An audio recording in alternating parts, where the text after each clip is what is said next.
Good afternoon. We're going to call the meeting to order. It's 1 o'clock on this very wonderful day on September 11th. If I can have any declarations of pecuniary interest. After I adopt the agenda, please, can I have a mover and a seconder? Mayor Elmsley, Committee Member O'Reilly, all in favor? That passes. Any declarations of pecuniary interest at this time? I don't see any. We'll move into the public meeting portion of today's meeting.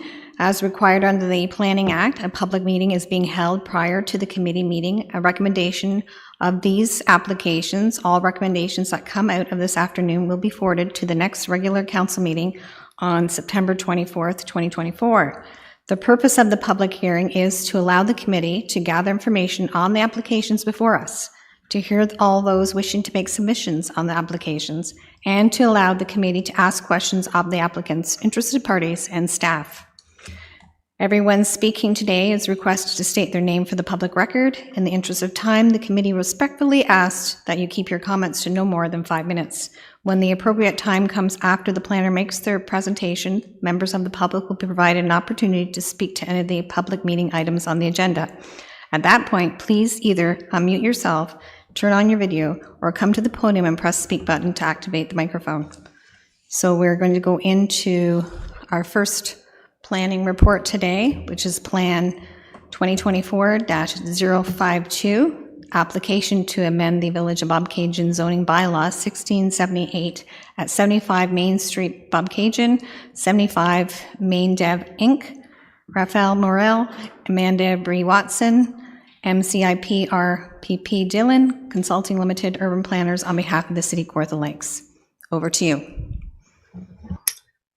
Thank you, Madam Chair. My name is Amanda Bree Watson. I'm a professional planner that works with Dillon Consulting and has the privilege of working with the City of Kawartha Lakes on their application files. So today, as you mentioned, we are looking at Plan 2024-052, which is an application to redevelop the lands at 75 Main Street in Bobcaygeon.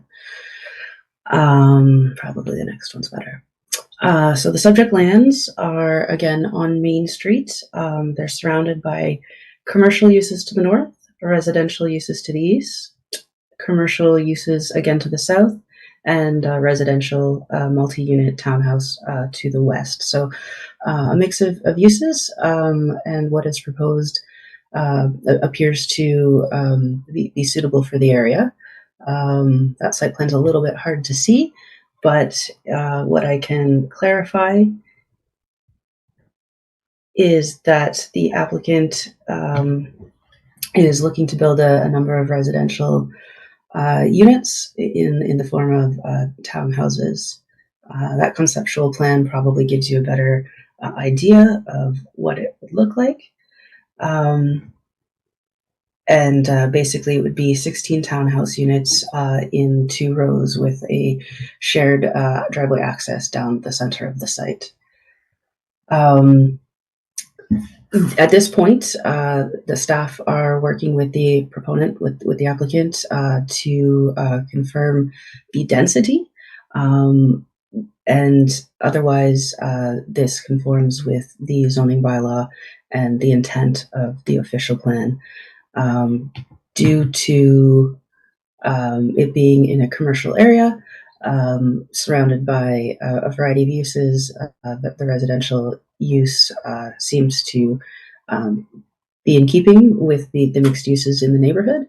The only piece that is really not in line would be the proposed density. In the area we're typically looking at about 35 hectares. 35 units per hectare, but this application does exceed that by a bit, looking upwards of about 75 units per hectare. So there is some work to be done with regard to looking at the official plan. Otherwise, the city, on behalf of Dillon, the city does recommend that the committee accept this for information and allows the developer to continue to work with staff. I can leave it short like that, and open to any questions you may have. Thank you. Does the committee have any questions of the planning staff? Councillor Warren. Through you, we did get an email from one of the neighbors worried about the amount of parking.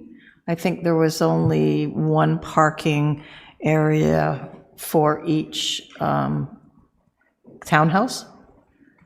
So is going forward, is that the norm? Or they figured that there should be two, but that's not necessarily correct.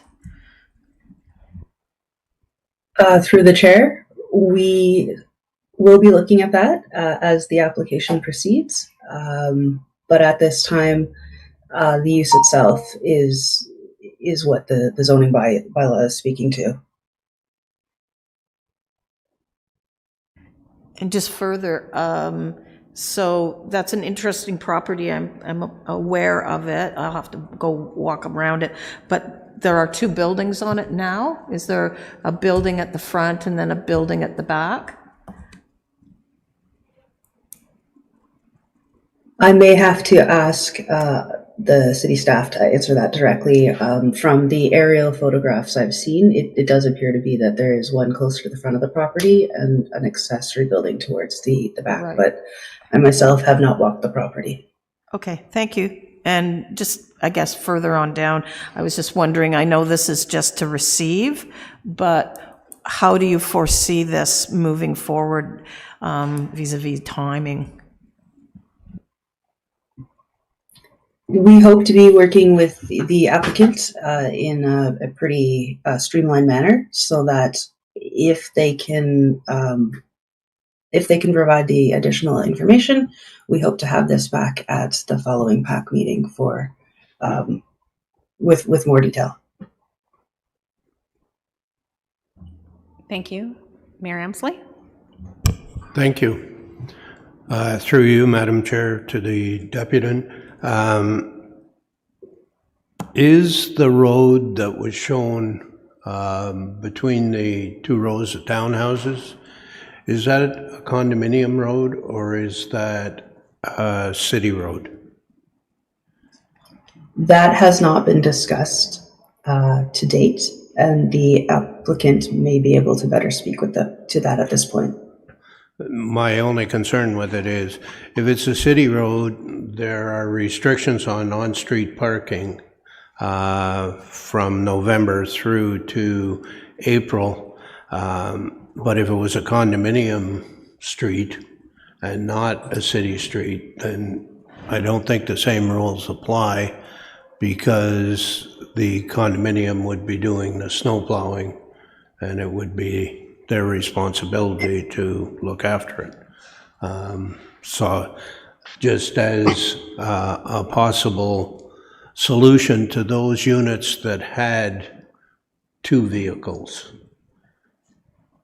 So, thank you. Thank you. Councillor Warren.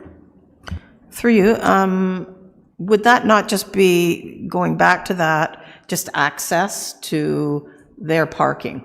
So this isn't a condominium, it's an apartment or townhouse development. So I don't believe it's a condominium. No, it wouldn't be a city road. It's their access to their garage or whatever. Is that correct? Through the chair, that is our understanding at this point, but again, we do have the applicant on the call Okay, who may be great. able to clarify. Well, they've got the questions now, so that's good. Any other questions from committee members at this time? Okay, I don't see any. Does the applicant, owner, or their agent wish to speak to this application? Yes, good afternoon, Madam Chair. For the record, my name is Kevin Duguay. I am the planning consultant for the property owners. I can also advise that the property owners are in attendance in person at your council meeting. I would like to start off by responding to initially Councillor Warren's query about the neighbor's concern, vehicular parking.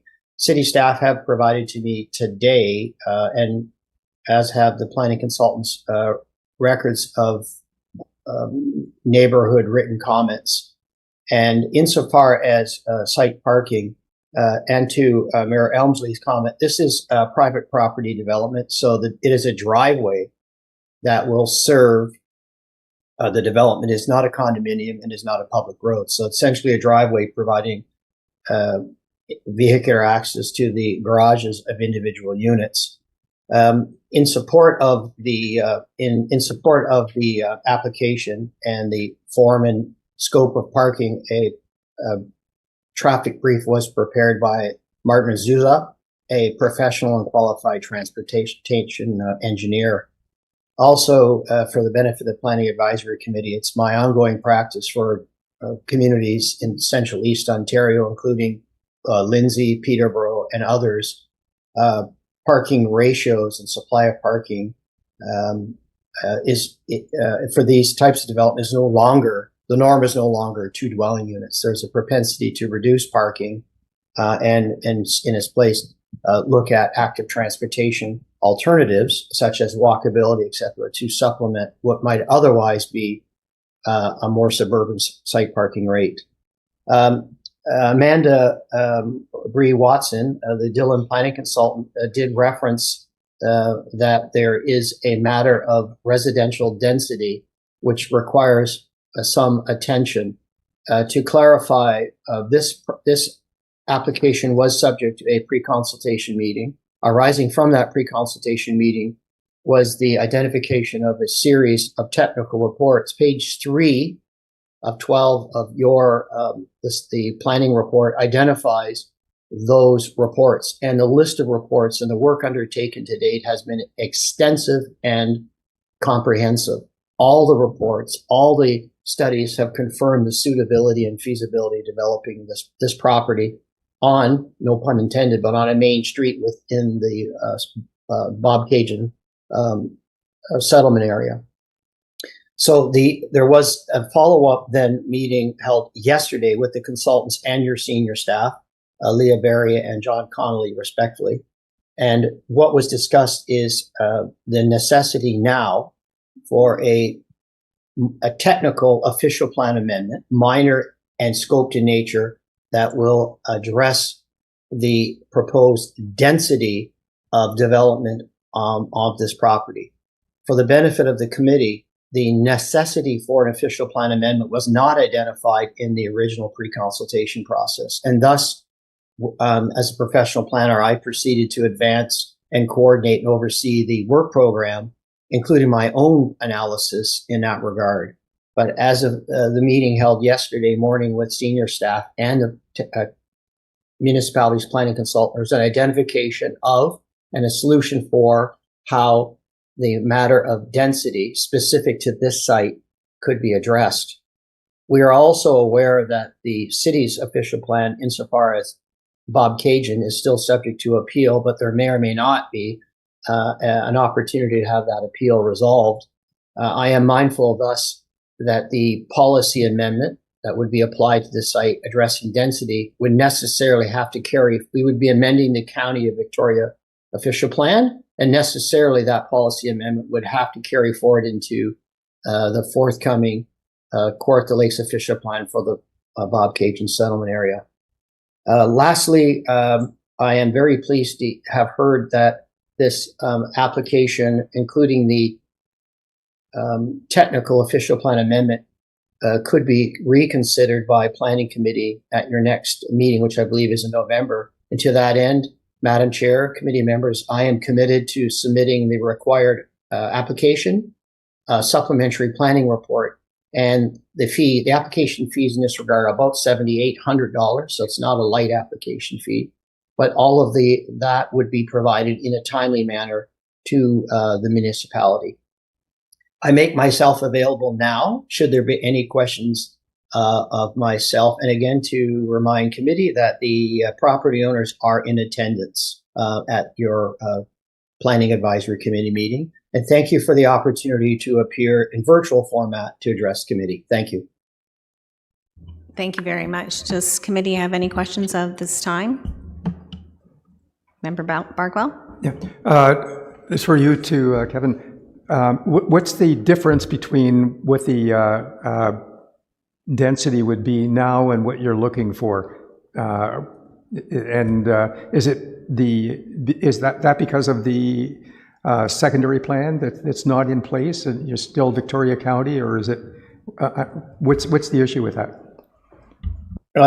If I might, Madam Chair, in response, the County of Victoria official plan, which remains the governing official plan document, specifies a certain density for this form of multiple unit housing, and identified at, again, yesterday's meeting was the requirement to have that particular policy of that official plan amended on a site-specific basis.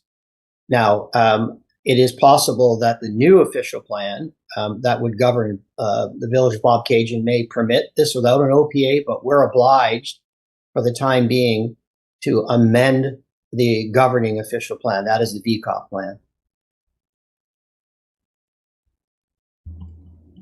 Okie doke. So you don't have any numbers? Perhaps that's as clear as mud, but that is my... No, I understand. You explained the process, but I was concerned, how far out of whack are the numbers, for densities right now?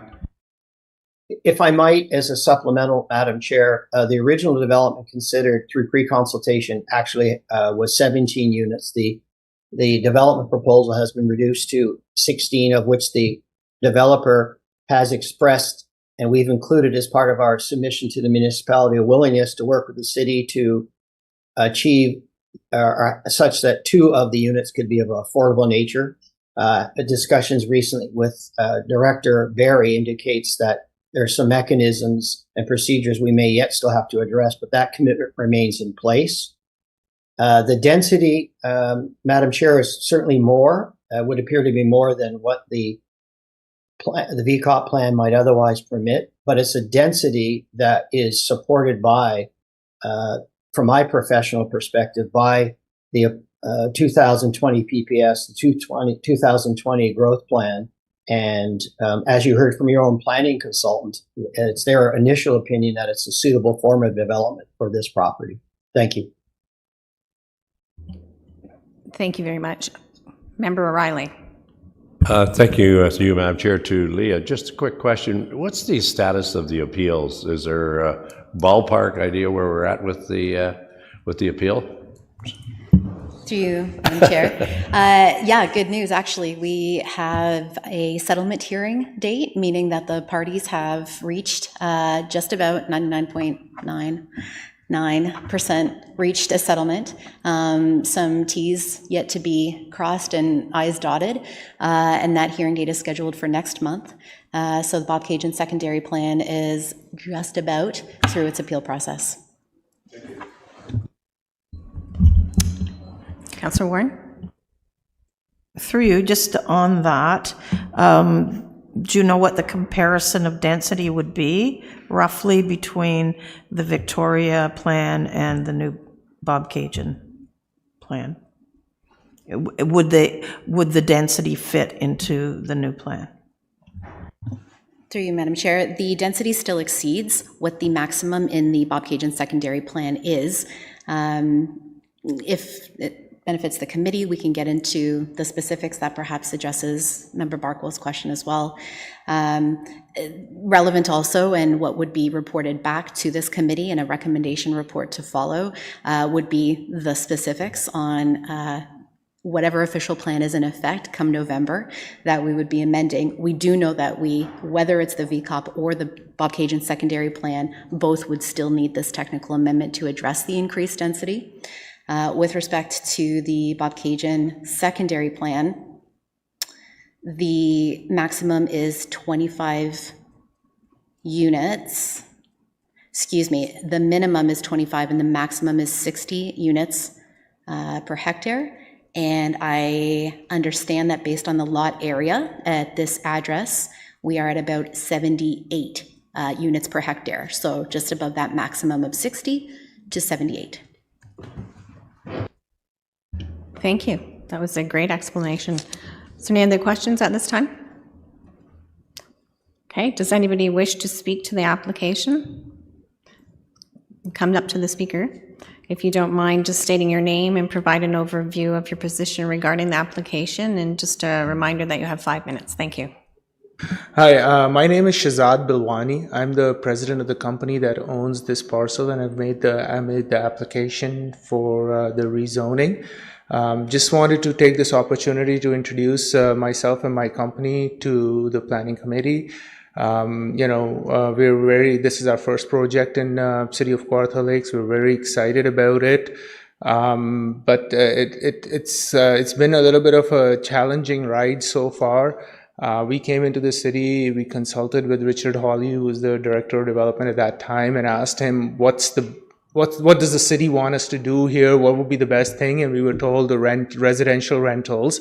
So even after running our numbers, which were running quite tight on the rentals as compared to sales, we went with the rentals because that's what the city wants. Then we were told that affordable rental housing would be a super plus thing. So we decided to do 2 units with that, even though we don't know what credits we're going to get. We've kind of said, like, look, we want to do this is our first project. We want to do what the city wants us to do, what's the best for the city. So we've decided to do that as well. For our pre-con, once we submitted it, it took over 6 months to get the feedback. Normal turnaround time is 1 month.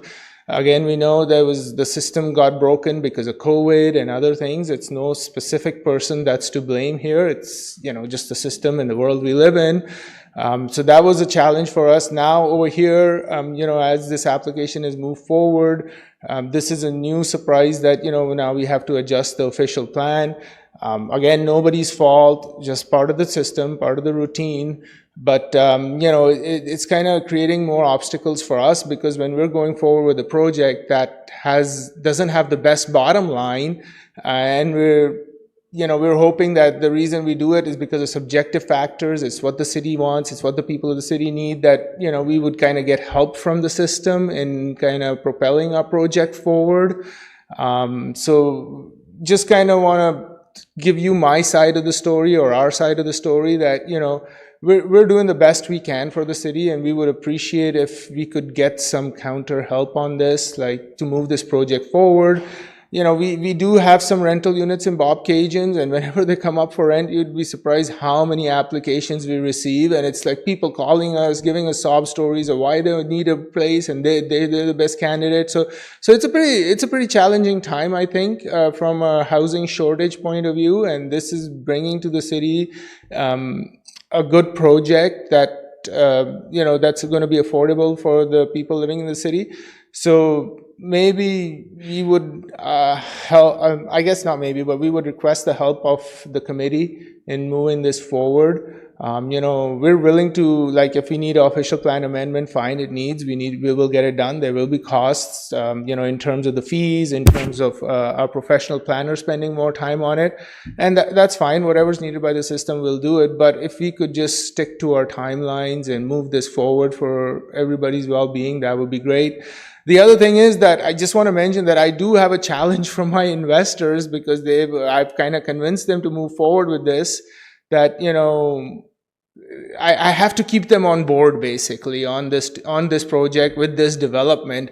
And, and timeline is going to be critical from our side.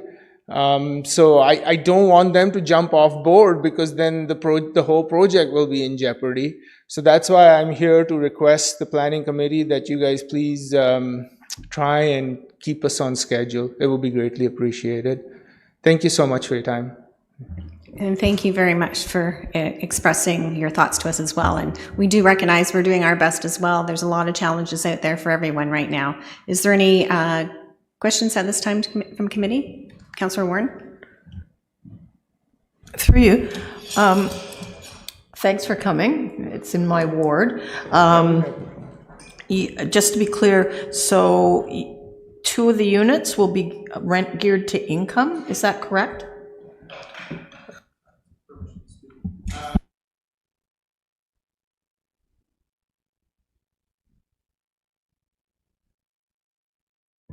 This one, does that work? Yeah, sorry about that. So that is what we want, and that's the plan for now. We are kind of waiting to hear back from the powers that be in the city or wherever it is that what incentives we will get, because obviously the return on those affordable units is not the same as the return on a regular rental unit. So there's some development charges, there's some fees that they give us leeway on. So we're actually waiting to hear back from the city what we will get so we can present it to our investors. But that is what we want to do, yes. Member O'Reilly? Thank you to you, Madam Chair, through to the deputy. Are you a professional planner yourself? No, I'm not. I'm a chartered accountant, CA from my Pricewaterhouse, but no, I'm not a professional planner, sir. So just to clarify your ask of the planning committee, I realize that you're asking that we'd like to expedite as much as we can, and I think Councillor Richardson explained that we're going through a lot of challenges and after COVID, but so just what your request is, we'd like to move it along as fast as we could, sort of thing. I think everybody's in the same situation with a lot of applications. Thank you. Thank you so much. Thank you. There's no other questions at this time? Okay, does the applicant or the agent on behalf of the applicant wish, oh, is there anyone, sorry, I forgot about that. Is there anyone else that wishes to speak to that? Yes, sir, come on up. State your name and your position and a reminder of the 5 minutes. Thank you. Okay. Yeah, my name is Ron Sullivan. I live on Helen Street, directly behind the property we're talking about here. I had my lot surveyed, I guess, about 30 years ago when Mr. Belbeck was still there, and the survey came up with the conclusion that the corners of the property don't kind of meet on a point. His property comes over a mine by several feet, and he did have a building there, an old building, and my surveyor came to me and he says, that building's actually on your property by about a foot, which that was less grass for me to cut, so I didn't really care about it, and I knew Mr. Belbeck quite well, so I didn't bother about it at the time, but since then the building got deteriorated and fell down, and when it did fall down, a fair bit of it actually came on my property, and when I was away at work, they did actually clean the garage up, but they pulled the peg out. And I'm just here, hopefully, to get the peg put back in. And I'm not sure who you see about that, but I was hoping the new property owners might help me out that way. So that's my concern about what's going on here, just trying to get the peg back, which has to be done by a surveyor. Like, I know the area, but I just can't put a steel bar on the ground. I'm not a surveyor, so how do you go about replacing the peg is kind of what I'm here about. No, thank you very much. We appreciate your thoughts as well. Is there any questions? Councillor Warren? I'm not sure how to go ahead with getting the peg replaced. I thought maybe I'd get some info here. I'm not sure about that, but I would assume that they're going to have it resurveyed and then the post will be there, I would think, but. That's what I'm hoping. Yeah, my question to you, so do you have other issues with the development? No, I don't, no. Okay, that's all I wanted to know Okay, as a neighbor. Thank you. I just knew this was going on here, and I was hoping maybe, like you said, a survey is probably likely going to happen. I'm not sure if it does or not, but I'm just trying to get the peg replaced because it was the workers on that property that removed it with their machinery. So I'm not really sure how to get the peg replaced. I'm just here with that concern. And that was my only concern, is just the removed survey peg. No, I can appreciate that concern as well. Mayor Elmsley has something to ask. Thank you, Madam Chair. We'll ask staff to take a note and discuss with the developer the replacement of the survey and the survey stake in the proper place. Okay, I appreciate that. Okay. Yeah, that was my only concern.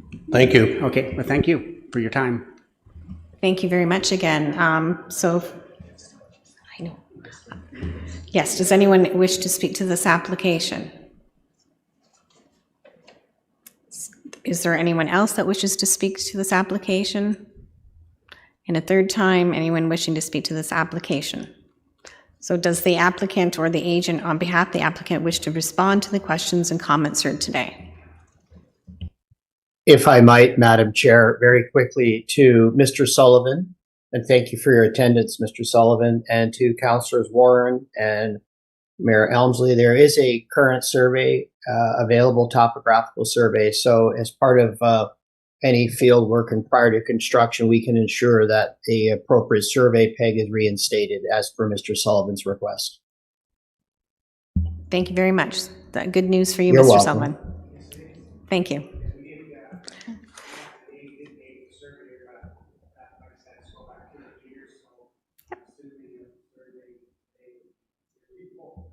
Well, we appreciate you coming today and bringing it to our attention as well. So thank you for that. So the public meeting on this matter has concluded. Committee, after considering all the comments provided today, what is your recommendation to Councillor? Councillor Warren. Through you, Madam Chair, I move the recommendation as printed. It's to receive. Thank you. Thank you. That report plan 2024-052 zoning bylaw amendment, 75 Main Street, Lot 5, east of Main Street, Plan 70, Village of Bobcaygeon, 75 Main Dev Inc., Kevin M. Duguay, KMD, Community Planning and Consulting Inc., be received for information in the seconder, Mayor Elmsley. All in favor? And that passes. Thank you. That concludes that part of the agenda today. At this time, we do not have any deputations. There's no correspondence. We're going to move into regular and returned reports. Our first one is Plan 6.1, Plan 2024-053. Can I have planning staff speak to this notice requirements for the application, briefly describe the proposal, and summarize the correspondence, if any, received to date? Thank you. Through you, Chair, no other correspondence specifically on this report. The only thing is I have a few clarifications. It's my first report to Planning Advisory Committee, so might as well start with the error. On page 4, I had actually said that there were 222 residential units. That's actually 270. So that's my error. Want the record to show that and apologize for that. Not sure where I had that, but I think that's a better story. With respect to the report in front of you, this is request to enter into a subdivision agreement with respect to Phase 1 Tribute Lindsay 1 South Phase. The committee has a number of maps that have been presented to help with some of the detail, so certainly can refer to that if they need to do that. For me, just at a high level, just want to talk about staff, and this is working with other departments, is wanted to basically present to the Planning Advisory Committee substantially in the form of the draft, the subdivision agreement as attached. That's Appendix C of the report. This is further to a report that had previous approvals at council, and that was report 2023-28, which was approved by council, by planning committee, and then council June 7th of last year. With that, we've got the document in front of you. There are a few elements that need to be refined, but for the most part, we're comfortable as staff bringing this forward and presenting to the advisory committee that this is substantially in the form of what we have before you, with the idea that we'd have proposed registration of the subdivision before the end of the year 2024. 3 things to highlight in terms of the changes from before is the inclusion of Nexicom as one of the group of utilities that has agreement between, added to the standard group of utilities. My apologies. The second is a matter of an agreement between Tribute and a third party, and that's Craft Development, and that's for the pre-dedication of a block of land, and this is to continue in the extension of St. Joseph Road from the development that exists into Phase 1 for Tribute. And then thirdly, is the recognition within the draft subdivision agreement of a negotiated cost sharing agreement between Tribute and the Ministry of Transportation regarding improvements and access along Highway 35 to the subject lands. There are a few other elements, like anything, as we take a look at them, and between ourselves and Tribute, who is the proponent, a few other minor changes with respect to language, talking about further having language that in the final plan, being able to subdivide the residential blocks into individual lots. That's something will be changed in subsequent document. Decommissioning existing tile drain, the drain network that's there. Wording to add Enbridge as with respect to their easements as required, and then also implementation of the environmental impact study that was done. Lastly, but not least, and there may be a few other refinements with respect to airport noise and school board conditions. Again, that's something will be in the final draft, not there, but I did want to highlight that for the committee. If the committee has any questions, I know that in attendance we have Paul Watson from Tribute, and I believe online Jeff Solly from Tribute as well. Great, thank you very much. And welcome, and thank you again for your first presentation to PAC. Does the committee have any questions at this time? Mayor Elmsley? Thank you. Through you, Madam Chair, to the manager of planning. There was an agreement, and I don't know if phase one is where it occurs, that it butts up against streets off Angeline. I think it's David and one other street were to be blocked off so that there could not be, cars could not go back and forth. And that was to be like that until all of the development was done. And I just want to make sure that that is in the agreement. Through you, Chair. Sorry, that is actually, if you refer to one of the maps in terms of that was presented to council, that's in S3 and that's there. And again, Paul Watson from Tribute can speak specifically to that, but I understand that was a lively part of the discussion last year when this came forward. And again, I believe this reflects council's direction. Correct. Sorry, I didn't have the maps in front of me because I've given them to the chair. Thank you very much. Councillor Warren. Through you, Madam Chair. Not to hold anything up at all, but Mr. Connolly, I'm wondering if it's possible to ask the developer if there could be additional low-impact initiatives or possible green building standards. If that is a possibility, if that could be just asked. Thank you. Due to climate change. Yeah. Through you, Chair, I think the manager of engineering capital assets would like to answer. Through you, Chair, to the councillor. Indeed, this particular development does include stormwater management measures, which also include low impact development. So that has been included as part of the overall stormwater management design as per our guidelines and as per the ministry requirements.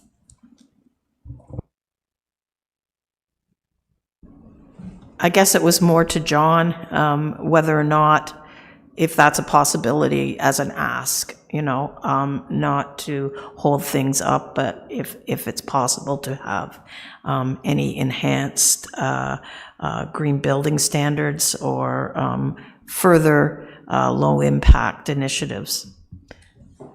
I was, I guess, talking to our previous director, he said that that could be a possible ask, and not to hold things up, but this was back and way. So that was my question to you. Through the chair, perhaps. I was just going to say I can current pass director that may want to over answer to that. Director Barry for an answer on that one. Thank you. Absolutely.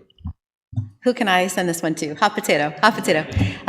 Thank you for the question, and through you, Madam Chair. So as the manager of development engineering indicated, the minimum, and in accordance with our set guidelines already and the ministry's expectations and standards, the developer is achieving those. So those green standards are already included in the design. If what I'm perhaps hearing is, can they be enhanced, meaning above and beyond, I think the developer would be open to having the conversation, but I do want to definitely underscore that they're meeting their commitments already, which we certainly appreciate. And I absolutely understand that, not to hold anything up, but it's strictly an ask. Thank you. Thank you. Member Balco? Thank you, Madam Chair. The question I have is about affordable housing. Of the 270 units, it says that there are 222 are single family and 48 are multiple, or single or semi, 222 and then 48 multiple. So if all of the multiple were low or affordable or attainable, that'd be 18%. The municipal housing pledge was committing to 20% of affordability, and I wonder if there's any idea about whether in this block, in this phase, or in future phases, if affordability or attainability is part of the plan. Through you, Chair, I did ask that question specifically just before the meeting started, and I'm going to read partly. The short answer is no, in the sense of from an affordable, attainable housing perspective. There may be some history that I'm not aware of in terms of discussions when the subdivision came forward for approvals last year. But from that, the developer is saying that we have housing that's available and it's geared to first-time home buyers and young families, in other words, smaller houses on smaller lots. They also have a product that they're using and has had some good success with the idea of having an accessory dwelling unit that can be used for either for multi-generational families or as a rental unit. Again, we have floor plans on things, and I know that's from Jeff Solly, but also at the same point, if Mr. Watson wants to comment on that, by all means. Member O'Reilly. Thank you, Madam Chair. It is to John or Talia. Is there any update on the discussions with Tribute and MTO? Not that that's terribly relevant to what we have in front of us, but through your chair to the member, actually the agreement itself is something that is very proactive, and actually they've come to an agreement. So it's a cost sharing agreement with respect to the access to the property, and that's with respect to the improvements on 35, accessing the subdivision only in the one access point, and they've had great success to be able to do that. I would have thought that would have been critical to the timeline, but Paul and Jeff and Tribute as a team has been able to have that, and that's reflected in the subdivision agreement. Again, Mr. Watson may want to add more comment. Thank you. Are we good with questions? Then we can just move right over to the applicant owner or the agent wishing to speak to the application. So there you go. Yeah, just clarifying, the agreement with MTO was signed as cost sharing for the actual upgrades to Highway 35 and the widening. In terms of the timeline, they're still working on exactly when that happens. They're starting an EA, I think, for that piece. Once we get into our subdivision, I think phase 4, that's when that access to 35 is actually opened up. But for now, in terms of the widening, that's in their court, and we kind of have our agreement set up that way. if you're discussing with MTO, could you help us out down on the Angeline intersection? Where they're a little slow down there. I don't know whether they've any influence with them or not. Thank you for that answer as well. And you're right. So at this time, does the applicant owner or the agent wish to speak to the application? No? There is no public notice. Okay, this is my first time doing this. Okay. Just to follow up with, about affordability, is this just for phase one that you're not anticipating, or for the whole project? There'll be some that will be attainable because there'll be smaller lots and that sort of thing. Will they be about 80%, or what are you looking at? Yeah, in terms of getting the townhouse number up for some of our other phases, we definitely have a higher density than the first one. I think as we go out to market for the first time, you want to have a big range of options so that everyone can see what we're doing. And then we'll get that 18% a little bit up as we go. And we're hoping that the accessory dwelling unit product really works. And that people can rent in the same neighborhoods that people are owning in. That'd be really beneficial. And then we'll see, I think in phase 3, we also have another condo town product, which is even kind of narrower, and it allows a little bit more affordability as well in that phase. And if that goes well, then we'll continue to put that out as well. Thank you. Mayor Elmsley, are you going for something here?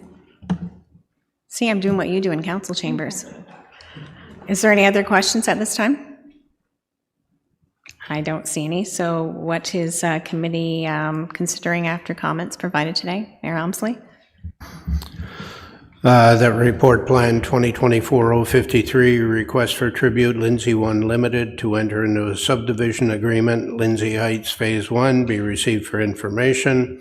That the subdivision agreement substantially in the form attached in Appendix C to report plan 2024-053, request to enter into a subdivision agreement be endorsed by council, that the mayor and clerk be authorized to execute the documents required by the approval of this request. And a seconder? Councillor Warren, all in favor? And that passes. Moving into 6.2, which is a verbal update from Director Barry on the planning advisory update overall. Great, appreciate it. Thank you, Madam Chair. So to the committee, as the director, I've now had a number of months to review our reporting format here at PAC. I have assessed how we're doing.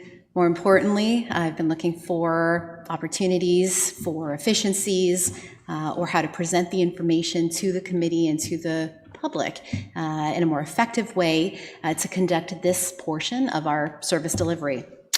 I've also had discussions with staff. That has included with our partners at Dillon. And so Dillon is not only supplementing our planning division staff resources, but they're also engaged in exploring service improvements with us. The convention for years, if not decades, has been to prepare very comprehensive staff reports. You know them well, you've seen them monthly. And that is at even the first appearance of a planning application at its statutory public meeting. So what you've been used to seeing up until today is not only a summary of the application itself, the details of the proposal, but the background, the rationale, a listing of all the technical studies and reports and plans that have been prepared by the proponent. Any comments, if we have by that time, any comments we've received to date from city departments, from external agencies, from the public, other stakeholders, how the proposal aligns with corporate strategic plan. So the reports also included a fairly robust policy evaluation and zoning conformity exercise.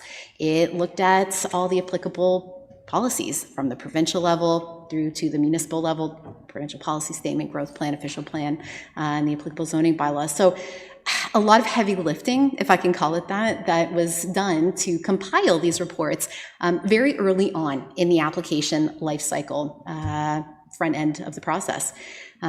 Really got to thinking that it's quite premature at that early stage of the application review to prepare and provide to the committee and to the public in this arena that style of report. I'll use the example of policy evaluation and agency and public comments. In that section, it would be, in our estimation, more professional and more responsible of us as your professional planners to evaluate the policy conformity and how we're achieving the community goals as a rationale for a recommendation for approval report, and not what you're used to seeing more often than not, deferral report or a refer back to staff. What we're seeing as application volumes increase and as those applications become more complex, we've definitely seen sort of an uptick in the complexity of the applications. It impacts numerous city divisions, their operations, and what we're seeing further to just internal staffing and operations, but also the stakeholder groups and how it impacts their operations as well. It's a lot of review to be conducted by many groups in a fairly narrow window of time that's afforded to us under the Planning Act, leading up to that first statutory public meeting.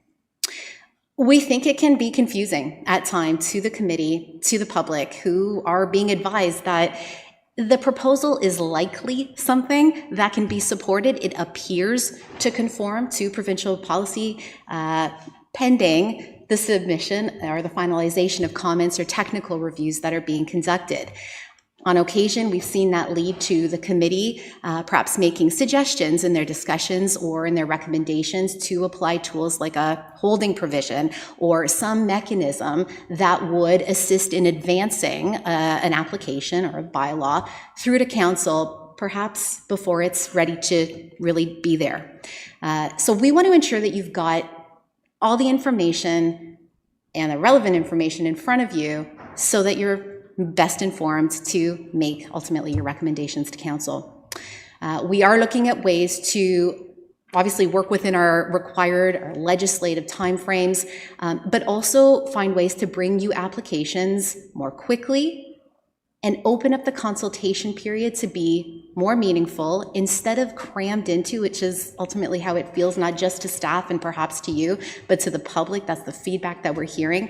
Have that crammed into that first 2-ish months after we receive the application. By restructuring our report format, like the information report that you received today for 75 Main Street and Bob Cajun, we're able to schedule new applications for their first statutory public meeting at the first possible PAC date after receipt. That isn't something that historically has been happening. And you might be hearing about applications from your colleagues or the word on the street. However, you're hearing about those, but not necessarily in this arena. And so we want to get that information in front of you earlier and more quickly. With the information reports, as you saw, there wasn't a recommendation of a deferral or of a refer back to staff. It was simply an information report. You will have perhaps picked up on the fact that although the length of the report is still on the longish side, it's mainly because of the appendices or the schedules that are attached to the report. The report itself, the body of the report, is perhaps 2 or 3 pages, and it's giving you just the application details, what you need to know to start the conversation. We think this is also going to be helpful in continuing the discussion with the public, who often have, and rightly so, criticized the system, criticized the process, had concerns with it, if not criticizing it, but just letting us know, look, we've just found out about this application and you're already here giving a recommendation to the committee or sometimes even a council. So we're looking at a way to engage with the public more. And again, with the nature of the applications that we're seeing, and as we're receiving these applications for exponentially more growth than we've seen before, we really think this is going to be of value to the community. Definitely going to simplify our administrative process, not just with our internal staffing, but with our colleagues at Dillon who are processing sort of the lion's share of the applications at this, or at least of new applications at this point. So I just want to point out that there still will be opportunity for a first appearance report, so to speak, to come to you with a supportive recommendation to be moved forward to council. So by no means am I suggesting that from this point forward, you're only going to see an information report and then wait a month, 2 months, a number of months for that application review period to be complete, to have our staff assess all the comments that have come in. No, there are definitely some straightforward, non-contentious applications that we will recommend move forward to council. Some examples that you've seen of this are like surplus farm dwelling severance rezonings, where much of the review has already been completed, evaluated through the consent process that preceded it. So you will see both styles of reports, but we really do think this is an exciting opportunity, and I thank you for coming along on this ride for us. I didn't hear any feedback on the style of the information report, so I'm going to accept that silence is golden and move forward from there, recognizing, of course, all our members aren't here today. But, Madam Chair, those are sort of my comments outlining the adjustment that we're piloting here for our reporting format, and happy to take your questions, extend the conversation. Thank you, and it's nice to get that verbal report. Councillor Warren. Through you, in a way I did, because I asked how long will it be until that this is coming forward. So that's nice to know. It's the next planning committee. So that's great. I have no problem with that. And if that's going to expedite our planning portfolio, that's great. Member Barkwell? Yeah. Sorry, I forgot my question. I was paying attention to what you were saying and see how it fits in with mine. So does this fit in with the requirement for you to reply in 60 days? Is it Bill 97 that says you have so many days after an application is deemed to be complete in order to respond to it? Is that part of what's happening, the process? That's exactly right, and Madam Chair, through you, so there have been a number of legislative changes over the years, and Bill 97 is the most recent one. We do have requirements that are set for milestones in an application life cycle under the Planning Act. The first 30 days are when staff have to deem an application complete or let the applicant know that it's not complete and what needs to be done to make it complete. So that's the first milestone. The next milestone is 15 days after that. So in the first 45 days, not only are we notifying of a complete application, we're also scheduling a public meeting. And so that's an important milestone that we want to achieve, and we'll do that by getting these information reports in front of you. It's a conundrum. So it's a good way to do it. Anything else, Mayor Elmsley?